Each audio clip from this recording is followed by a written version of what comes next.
स्वामी समर्थ. घनघोर अरण्यात एका टेकडीवर स्वामीजींचा एक जुना आश्रम होता. मध्यरात्रीची वेळ होती. बाहेर सोसाट्याचा वारा सुटला होता. स्वामीजी मंद दिव्याच्या प्रकाशात ध्यानात बसले होते. त्यांचा शिष्य आनंद अस्वस्थ मनाने तिथे आला.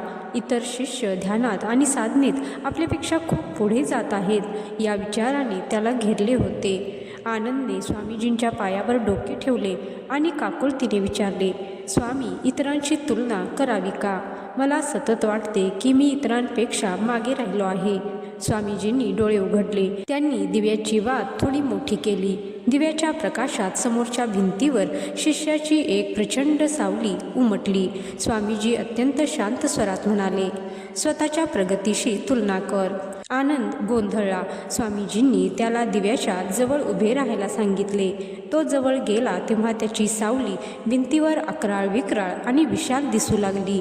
मग स्वामीजींनी त्याला 4 पावले मागे हटायला सांगितले.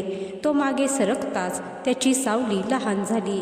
स्वामीजींनी त्याच्या खांद्यावर हात ठेवला आणि गूढ नियमाचे स्पष्टीकरण दिले. इतरांशी तुलना करणे म्हणजे दुसऱ्याच्या सावलीची लांबी मोजणे. प्रकाश आणि अंतर बदलले की सावली बदलेल. याने केवळ अहंकार आणि न्यूनगंड निर्माण होतो. स्वतःशी तुलना करणे म्हणजे काल तू कुठे उभा होतास आणि आज कुठे उभा आहेस हे पाहणे.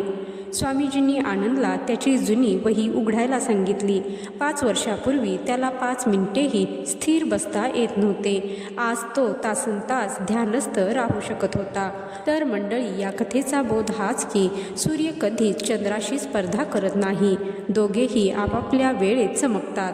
खरी प्रगती ही दुसऱ्यांना जिंकण्यात नाही, तर कालच्या स्वतःला आज हरवण्यात आहे. हे कायम लक्षात ठेवा. जय श्री स्वामी समर्थ.